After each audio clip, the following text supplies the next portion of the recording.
Bab 635, ini mangsaku, bukan hanya terkejut dengan kekuatan Reca, tetapi juga dipenuhi dengan ketakutan yang mendalam. Anjing Mastiff Tibet ini adalah pemburu yang paling disukai Master Yo. Tetapi sekarang, dipukul mati oleh Reca, bukan hanya Reca yang akan mati, tetapi dia juga akan terlibat karena tidak bisa melindungi. Kakinya lemah dan gemetaran berjalan menuju pemburu. Reca, kamu dalam masalah besar, kalau kamu digigit anjing Mastiff Tibet, mungkin masih bisa selamatkan nyawamu. Tetapi sekarang, kamu malah pukul mati pemburu, Master Yo pasti akan bunuh kamu. Dia memegang kaki anjing Mastiff Tibet dan siap membawanya pergi. Tanpa diduga, Reca menginjak kepala anjing Mastiff Tibet. Apa yang kamu lakukan? Ini mangsaku, atas dasar apa kamu membawanya pergi? Anjir, paru-paru Wyvern hampir meledak. Mangsa kepalamu. Ini adalah pemburu kesayangan Master Yo, ini ratusan kali lipat lebih berharga dari nyawa orang. Kamu membunuh orang kita dan menginginkan mayatnya? Sungguh keterlaluan, kamu yakin ingin menahan pemburu? Tanya Wyvern kepada Reca sambil menggertakkan giginya. Iya, jawab Reca, oke, bagus. Wyvern tidak berdebat dengan Reca, lebih baik kamu memuja pemburu. Kalau mayatnya memburuk, aku jamin kamu akan dipenjara oleh Master Yo. Wyvern naik mobil dan pergi. Mana security? Seret ke kantin. Ujar Reca menendang anjing Mastiff Tibet ke depan pintu perusahaan. Malam ini kita ada makanan ekstra, daging anjing, semua orang tercengang. Ini adalah pemburu Master Yo. Sekalipun mati, juga lebih mahal dari nyawa kami, ampunilah kami tidak berani makan. Wyvern kembali ke Palace, dan segera melaporkan masalah ini kepada Master Yo.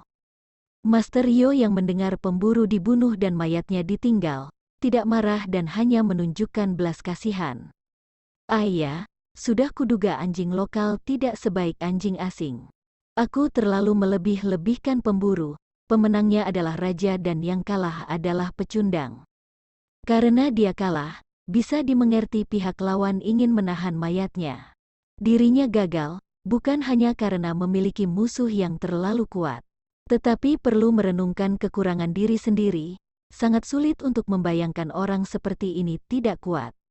Wyvern merasa lega, Master Yo tidak menyalahkan dirinya, tidak bisa melindungi. Master Yo, orang ini terlalu merajalela, kalau tidak menyingkirkan dia, itu akan menjadi bencana di masa depan.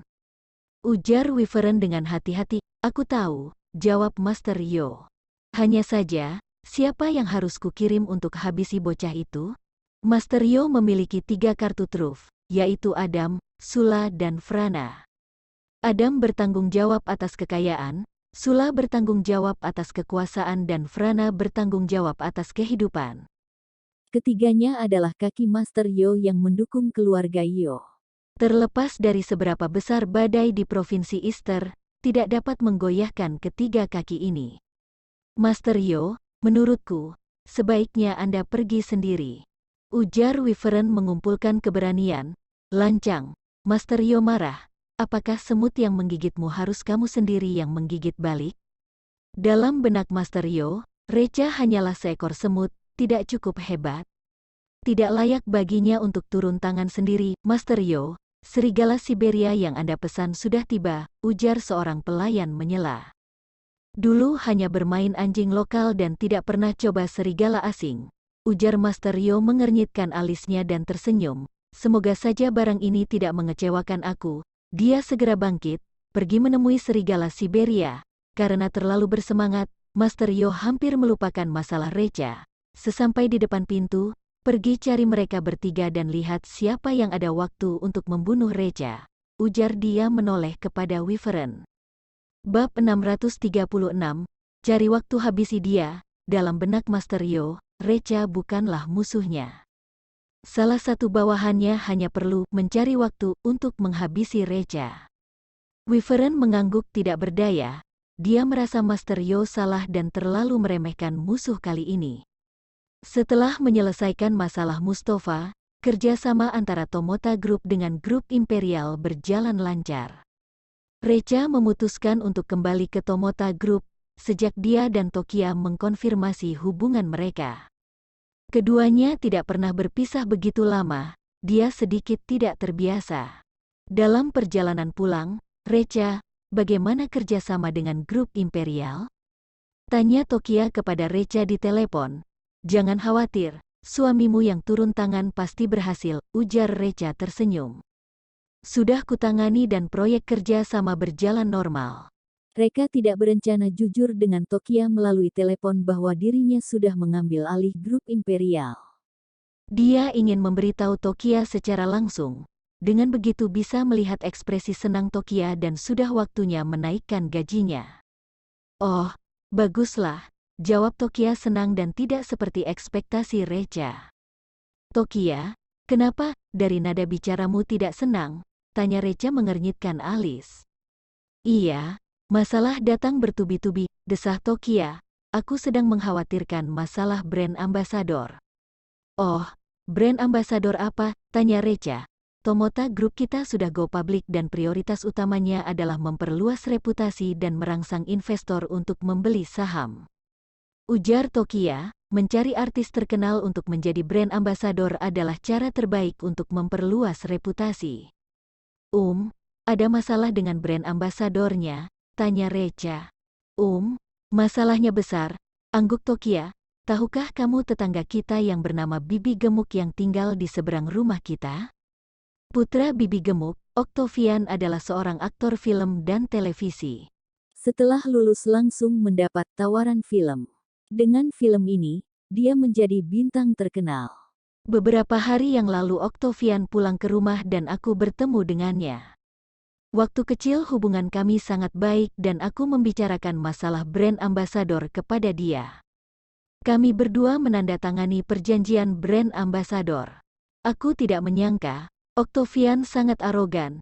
Dia sombong di lokasi syuting, bahkan membuat keributan besar, tanpa sengaja jarinya terluka dan menuntut kami 2 miliar untuk biaya pengobatan.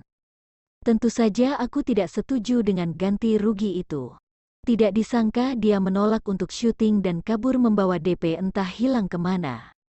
Octavian, sepertinya dia artis grup Imperial, ujar Recha mengernyitkan alis. Iya. Awalnya kerja sama ini memiliki tujuan lain, yaitu ingin mempererat hubungan dengan grup Imperial. Ujar Tokia, sekarang sepertinya tidak ada harapan. Ini sangat gampang. Kita putuskan saja kontrak kerja sama dan ganti brand ambasador lain. Ujar Recha, tidak semudah yang kamu katakan. Kalau putus kontrak kita harus ganti rugi. Dan lagi pula sangat sulit untuk bekerja sama dengan artis terkenal. Ujar Tokia, kamu tidak perlu pedulikan masalah ganti rugi. Biar aku yang urus, ujar Recha. Selain itu, bagaimana kalau aku merekomendasikan Miranda menjadi brand ambasador kita? Sekarang Recha adalah bos grup Imperial dan Octavian adalah karyawannya sendiri. Ingin dia inisiatif mengakhiri kontrak hanyalah sebuah kalimat. Sebenarnya, kandidat pertama brand ambasador di hatiku adalah Miranda. Tapi apa daya kita tidak dapat menghubungi dia, ujar Tokia. Sudahlah, untuk apa mengatakan ini padamu? Lagian, kamu juga tidak memiliki koneksi di dunia hiburan. Aku kerja dulu, bye. Tokia menutup telepon, Recha menginjak pedal gas dan mempercepat kecepatan mobilnya. Octavian sialan, cari mati menindas istriku. Selain itu, beraninya Octavian diam-diam tanda tangan kontrak tanpa sepengetahuan grup Imperial. Ini tindakan pelanggaran kontrak, kamu ingin istriku bayar ganti rugi, kan? Oke, aku akan buat kamu ganti rugi hingga kehilangan segalanya. Bab 637, artis terkenal datang. Komplek tempat tinggal Bensu dan Afril sangat ramai hari ini. Hampir semua warga komplek berkumpul di depan pintu dan berdiskusi dengan penuh semangat. Di atas pintu, sebuah spanduk digantung, sambut hangat aktor film dan televisi terkenal, Tuan Octavian. Warga kompleks sudah mendapat kabar bahwa Octavian akan datang mengunjungi ibunya, Bibi Gemuk. Akhir-akhir ini Octavian sangat terkenal. Dia adalah idola banyak anak laki-laki dan perempuan. Jika bisa foto bersama artis terkenal dan diposting di sosial media, tidak tahu berapa banyak orang yang akan iri. Mereka menunggu di sini pagi-pagi sekali untuk menyambut Octavian. Kerumunan mengepung Ibu Octavian, Bibi gemuk dan terus menyanjung. Bibi gemuk, sudah kubilang Octavian pasti sukses, benarkan kataku? Octavian sukses berkat bimbingan Bibi gemuk. Iya, Bibi gemuk adalah tokoh terkenal di komplek kita. Anak yang dilahirkan pasti hebat-hebat. Bibi gemuk, keluargamu sudah kaya, jangan lupakan sini ya. Tidak peduli di mana kamu membeli rumah atau villa, ini akan selalu menjadi rumahmu. Iya, kalau kamu pindah, aku yang akan bersihkan rumahmu. Jangan khawatir, aku akan tinggal di sini selamanya. Aku sudah terbiasa tinggal di sini, ujar Bibi gemuk dengan rendah hati, tetapi penuh dengan kesombongan.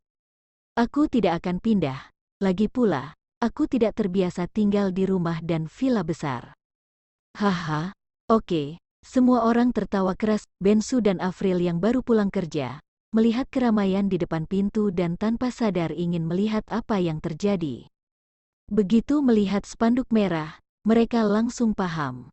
Keduanya saling memandang dan memutuskan untuk masuk melalui pintu kecil untuk menghindari kerumunan. Mereka tetangga berseberangan dengan Bibi gemuk dan bertengkar dengan Bibi gemuk tentang membuang sampah sembarangan di koridor beberapa tahun yang lalu.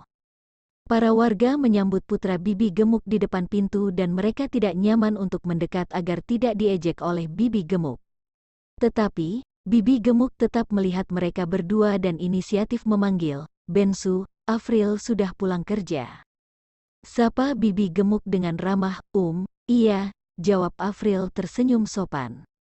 Kalian berdua pasti lelah abis bekerja, nanti siang jangan masak ya, ikut makan bersama kami. Ujar Bibi gemuk, anakku pulang dan mengundang tetangga komplek untuk makan bersama. Lagi pula, jamuan sudah disiapkan, ada puluhan meja di alun-alun komplek. Koki di truk makanan sibuk menyiapkan makanan dan masakannya enak. Tidak perlu, kita masak sendiri saja, ujar Bensu menolak tanpa ragu. Berdasarkan pemahaman Bensu tentang Bibi gemuk, nanti pasti akan berteriak di jamuan, sengaja mengejek dia dan istrinya.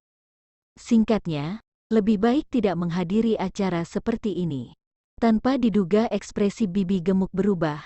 Kenapa tidak hargai aku? Jangan salah paham, aula medis sangat sibuk, masih ada puluhan pasien yang mengantre. Jelas Afril, kami makan sedikit saja, abis itu harus segera kembali ke aula medis. Bensu menarik tangan Afril pergi. Bensu, pertimbangkan yang matang, cibir Bibi gemuk, sekarang putrimu memohon untuk bekerja sama dengan putraku, kalau kamu tidak hargai aku, putraku akan marah dan mungkin akan putuskan kerja sama. Bensu dan Afril merasa dipersulit.